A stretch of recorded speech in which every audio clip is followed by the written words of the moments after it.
Sasa Uislamu, baada ya kujua Uislamu una nguzo, Shekhe anauliza kam arkanul Islam,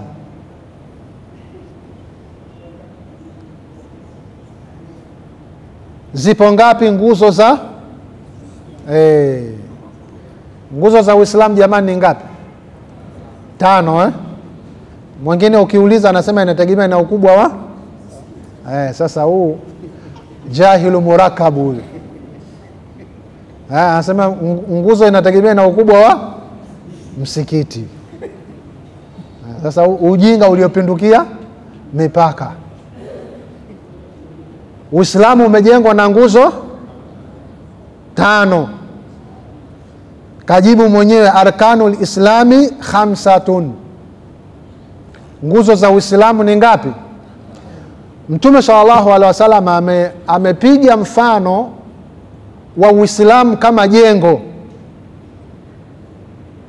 Sawa? Jengo hilo limesimama na nguzo 5. Humu ndani kuna nguzo 6 za huu msikiti, ambao huu msikiti umebebwa na hizo nguzo 6, huku 3 na huku 3. Tukizikata hizi nguzo hizi tukaziondosha, ili jengo lote linafanya nini? Linaporomoka. Kwa hiyo ili jengo hilo libaki hivyo salama, nguzo zinatakiwa zibaki hivyo hivyo imara, zimesimama. Nguzo zibaki imara, zimesimama. Sasa ukivunja hizo, umevunja dini. Sasa hiki kitabu Shekhe aliyoandika hapa hakuweka aya wala hakuweka hadithi. Na kuna baadhi ya watu wanapoona kwamba kitabu hakina aya wala hakina hadithi, wanasema hiki sio kitabu, ni gazeti. Hadha qillatul fahm, huu ni uchache wa kufahamu, kwa sababu hii inaitwa fiqhi. Fiqhi maana yake nini? Fiqhi maana yake kufahamu, ndio maana ya fiqhi. Yani shekhe anachoelezea humu ni kile alichokifahamu kutoka katika aya au hadithi, ndio anachokieleza hapa. Kwa hiyo yeye haleti aya wala hadithi, lakini maelezo yake yatakuonyesha kwamba anazungumza aya au hadithi. Tumeelewana jamani? Sasa anasema arkanul islami 5. Uislamu umejengwa na nguzo 5. Kwanza anasema al-awwalu shahadatu an la ilaha illa Allah wa anna Muhammadan rasulullah. Sawa? Sasa maneno haya ambayo anayasema shekhe hapa, la kwanza kategemea nini? Kategemea hadithi nyingi sana ambazo zimepokewa. Moja, hadithi ya Abdullah ibn Umar. Abdullah ibn Umar anasema qala Rasulullah, sami'tu Rasul sallallahu alaihi wasallam yaqul buniya al-islami ala 5. Uislamu umejengwa juu ya nguzo 5. Sasa shekhe hakuleta hapa hadithi, lakini maneno haya yanaenda sawa na hadithi, yanaenda sawa na hadithi. Sasa watu wanaoanza hawaanzi kupewa nondo, si tunaelewana? Watu wanaoanza unaanza kupewa zile nyaya nyepesi, kwanza ujue namna ya kukunja. Bwana, ukiambiwa kunja hivi unakunja, kunja umbo hili unakunja. Sasa wewe siku ya kwanza tu unaanza kupewa nondo ile ngumu, utaikunja kweli? Utaweza? Uwezi. Sasa mashekhe wameandika haya ili kuwarahisishia wanaoanza, si tumeelewana? Kwa hiyo hadithi ya Abdullah ibn Umar radhiyallahu anhu anasema nimemsikia Mtume sallallahu alaihi wasallam akisema buniya alislamu ala khams. Shahadatu an la ilaha ndio nguzo ya kwanza. Nguzo hii ya shahada ndio inayomuingiza mtu kwenye nini? Kwenye Uislamu. Shahada, na shahada zote mbili. Atakayetamka shahada moja hajaingia kwenye Uislamu. Yaani mtu akisema tu ashhadu an la ilaha illa Allah, bado. An-nutq bishahadatayn, ukisema moja bado. Ukisema ashhadu an la ilaha illa Allah ukakaa kimya, hujaingia. Wala ukisema ashhadu anna Muhammada Rasulullah peke yake, hujaingia, mpaka useme ashhadu an la ilaha illa Allah wa ashhadu anna Muhammada Rasulullah. Hapa sasa utakuwa umeingia kwenye jengo la Uislamu, na ndio nguzo kubwa nambari moja. Nguzo zingine zote zitafuatia hii ya shahada. Na nini maana ya shahada? Ukisema ashhadu, nini maana yake?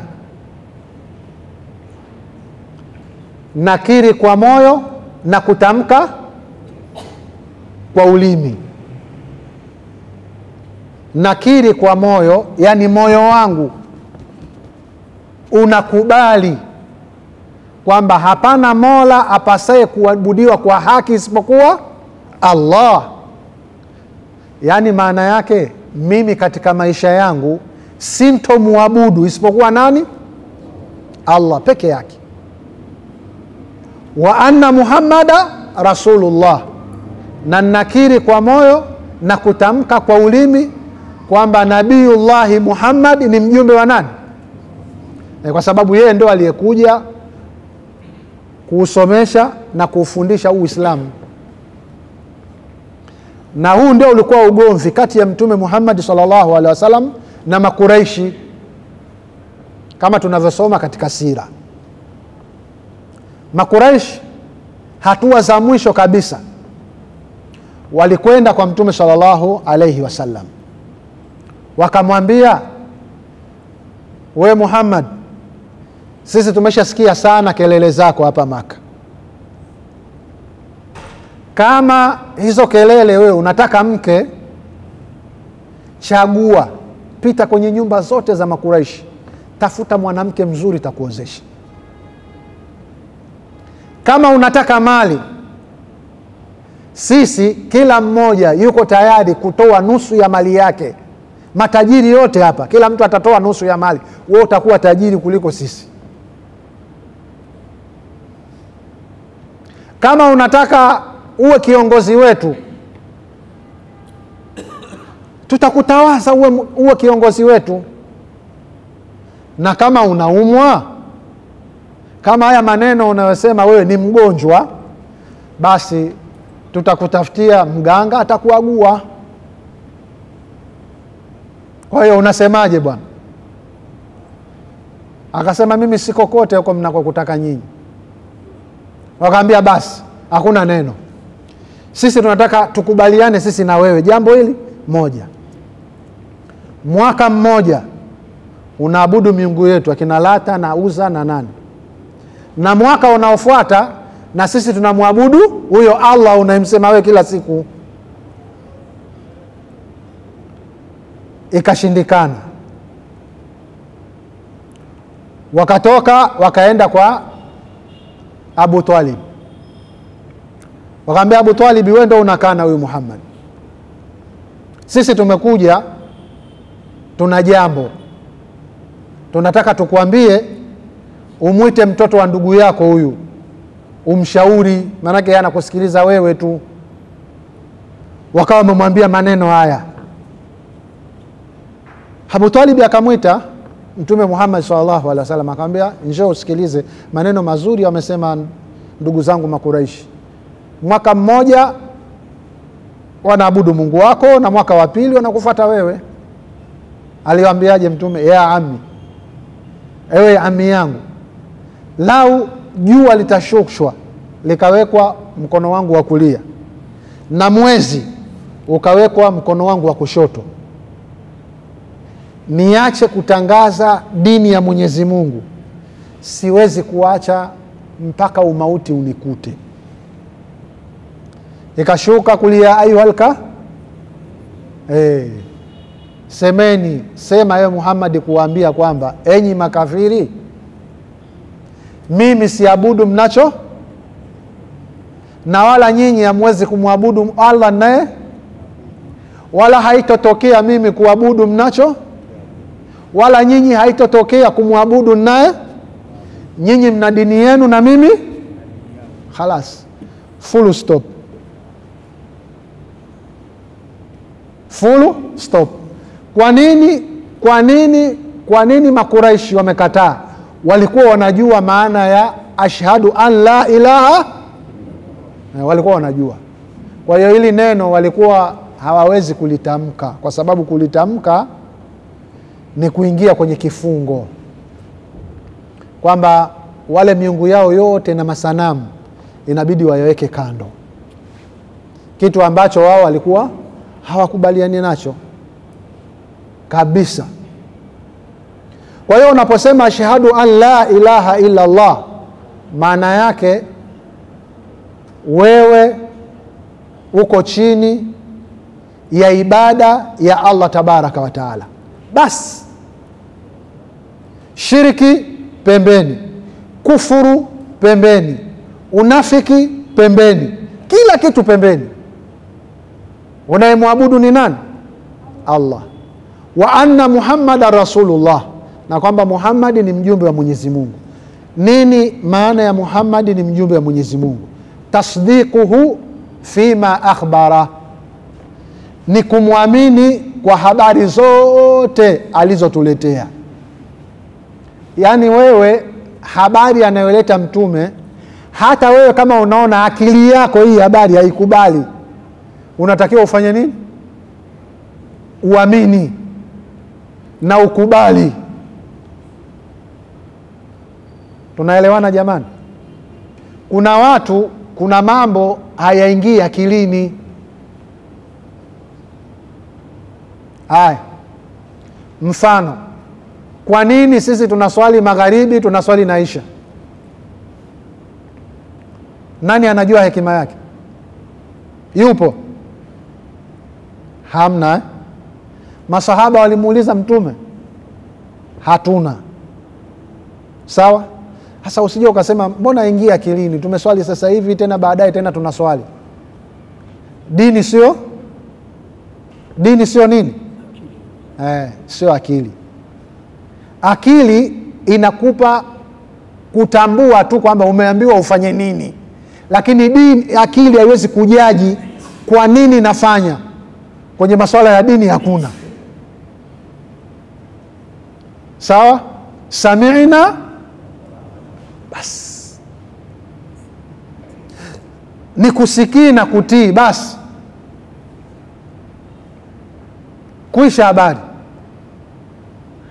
Ukitaka ujue kwenye dini kila kitu na hekima yake, kuna vitu huwezi kujua. Mwenyezi Mungu na mtume wake ndio wanajua hekima ya hivyo vitu. Kitu cha msingi ni kwamba kwenye dini hakuna jambo zito ambalo wewe litakushinda. Basi ndio jambo la msingi. Tasdiquhu fima akhbara, ni kumsadikisha mtume kwa lolote atakalo kuambia. Mfano, wakati mtume sallallahu alayhi wasallam yuko Maka, kawaambia Makuraishi, mimi nimetoka Maka usiku, nimekwenda mpaka Baitul Muqaddas Palestina. Nimetoka Palestina, nimepanda mpaka mbingu ya 7, na nimerudi mimi mpaka Palestina. Kutoka Palestina nimerudi mpaka Maka, tumekuja kuamka wote alfajiri.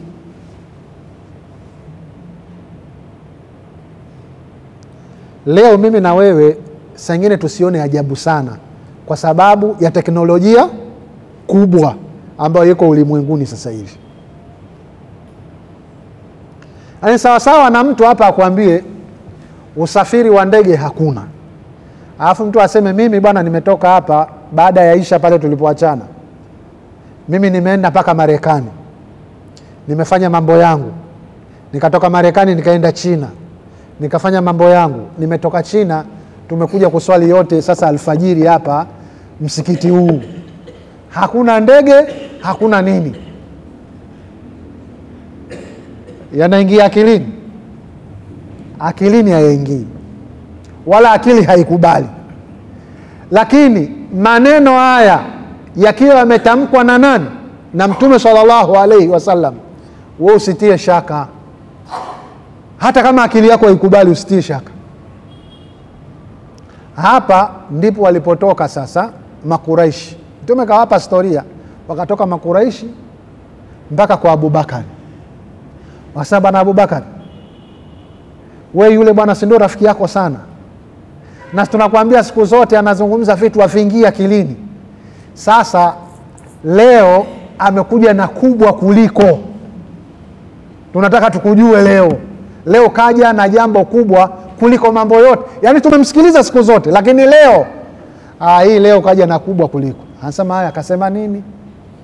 Ndo wanamwambia yule bwana Yazumu anadai kwamba usiku katoka hapa kaenda Palestina, katoka Palestina kapanda juu mbingu 7, katoka mbingu 7 karudi mpaka Palestina, katoka Palestina na tumelala naye hapa na tumeamka na tumeswali naye hapa alfajiri.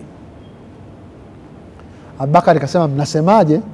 Kasema hayo ndio maneno anayesema swahiba wako. Kawauliza mmemsikia anasema yeye mwenyewe? Kaambia tumemsikia anasema yeye mwenyewe. Akamwambia sadaka. Aambia kama kasema yeye mwenyewe, kasema kweli. Mimi namwamini kwenye maneno magumu kuliko haya mliowasikia nyinyi. Mimi ule swahiba wangu ananiambia mambo ya mbinguni. Pale Palestina nyinyi si mnaenda kila siku? Si mmeshaiona Palestina? Mimi ananiambia vitu sijawahi kuviona na ninamwamini itakuwa hili bwana. Makuraishi wametoka pale wamechoka. Sawa? Sasa sira zinasema siku hiyo akaitwa Abubakari Siddiq. Sisi tunaelewana? Kwa hiyo kumwamini Mtume sallallahu alaihi wasallam ni kuyaamini kwanza yale anayoeleza, uyaamini na kuyabeba na kuyaacha yale ambayo amekukataza, kwa sababu wama yantiku anil hawa in huwa illa wahyu yuha.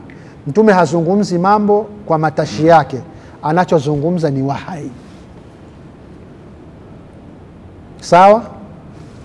Sasa hii ndio nguzo kubwa ambayo inamuingiza mtu kwenye nini? Kwenye jengo la Uislamu. Shahadatu an la ilaha illa Allah wa anna Muhammada Rasulullah. Mtume sallallahu alaihi wasallam anasema man kana akhiru kalamihi la ilaha illa Allah dakhala aljanna. Mtu yoyote ambaye itakuwa kalima yake ya mwisho ni la ilaha illa Allah, peponi. Mpaka maswahaba wanamuuliza hata kama hajafanya lolote. Mtume akamwambia hata kama hajafanya lolote. Wakamwambia hata kama kafanya dhambi, akawaambia hata kama kafanya dhambi.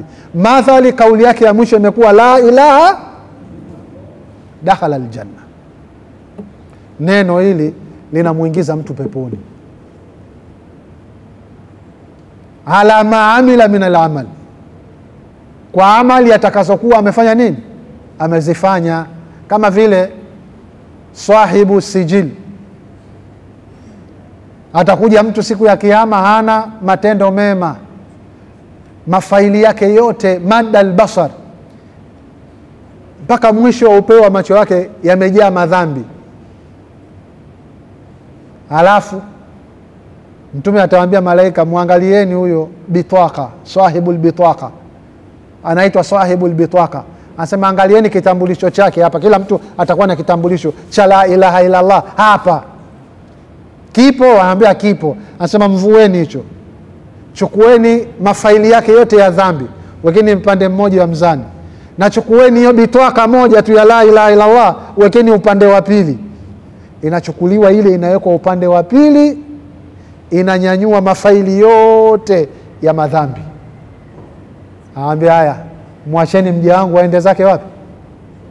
Aende zake peponi. La ilaha illa